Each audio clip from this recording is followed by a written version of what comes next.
Bonjour à tous, c'est Pasteur Joe, Johanna Exbraya. Je suis vraiment contente d'être avec vous aujourd'hui sur le thème comment choisir une bonne église. Alors, c'est pas toujours évident parce que on a la foi et puis on sait qu'on doit faire partie d'une communauté, que c'est sur le cœur de Dieu d'être ensemble, mais c'est un peu comme le mariage, on est tous pour, puis après on se dit bon d'accord, mais avec qui?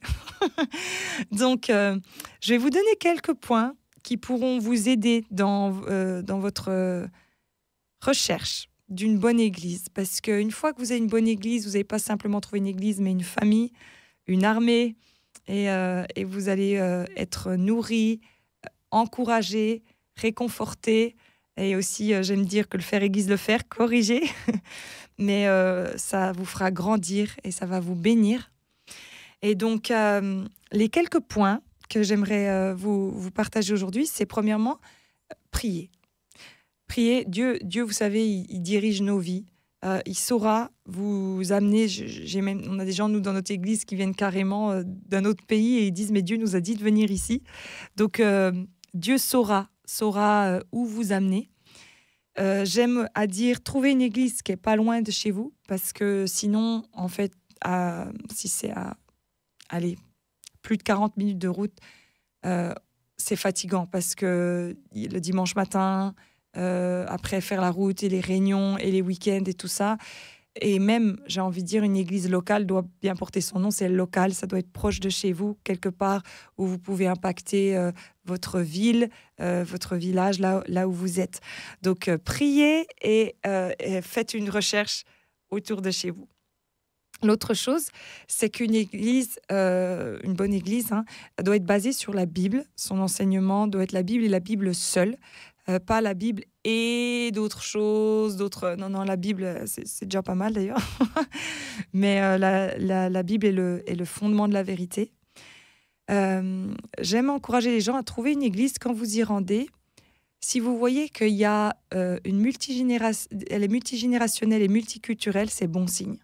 C'est bon signe. Ça, c'est certaines choses où on peut se dire, OK, il y a la vie. Il y a la vie qui est là.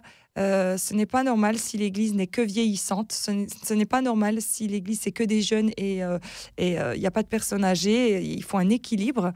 Et multiculturel. Je trouve que c'est particulier quand les gens sont renfermés sur eux-mêmes. Il faut avoir cette diversité. Je vais vous encourager aussi à trouver une église où vous sentez la vie, c'est-à-dire où il y a de la foi, de la créativité, de la joie, de la louange. En fait, vous devez être à un endroit où vous pouvez boire, où il y a une source qui vous rafraîchit. Ça, vous le sentirez tout de suite. Là où les endroits sont austères et morts, c'est souvent que de la religiosité, mais il n'y a pas la vie de l'esprit. Dieu n'est pas là. Alors vous allez me dire, je ne comprends pas, là, Jonathan est en train de nous dire que Dieu peut ne pas être dans certaines églises. Ben, c'est ce que Jésus va dire aux pharisiens. Il va leur dire, vous êtes des cercueils blanchis. C'est-à-dire que l'extérieur est tout beau, tout machin, mais en fait, à l'intérieur, c'est mort. Donc, ouvrez votre esprit et allez dans un endroit où vous sentez la vie. Allez dans un endroit, dans une église, où il y a des nouvelles âmes qui arrivent. Ça, c'est signe que le Saint-Esprit y réside. Quand il n'y a pas de nouvelle conversion, quand il n'y a pas de baptême, c'est qu'il y a eu un repli, c'est que c'est devenu sectaire parce que normalement, quand une église est en bonne santé, il y a des nouvelles âmes qui arrivent. Je vais vous encourager aussi de trouver une église où il y a une équipe de responsables, et là où il y a les 5 ministères qui sont là. Dans la Bible, on ne voit pas en fait d'église avec une personne toute seule, ça peut faire un peu gourou. C'est plutôt des conseils d'anciens, c'est une équipe. Et quand il y a une équipe, ça permet à la direction d'être beaucoup moins déviante parce qu'on se rend compte au fur et à mesure que c'est complémentaire, que les personnes, y a du vis-à-vis, qu'on ne peut pas se construire son propre royaume quelque part. C'est beaucoup plus sain quand on est ensemble.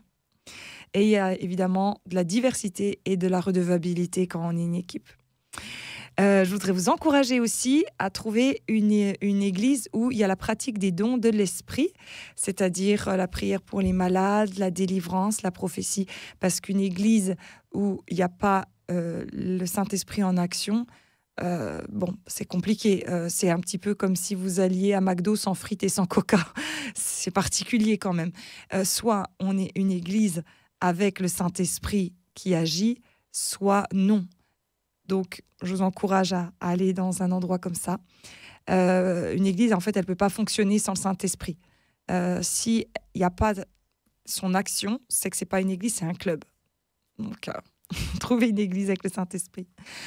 Je veux vous encourager aussi à trouver une église qui est transparente au niveau des finances. Vous devriez pouvoir avoir accès à n'importe quel moment. Bon, normalement, il y a des assemblées générales, hein, il y a des AG et tout ça.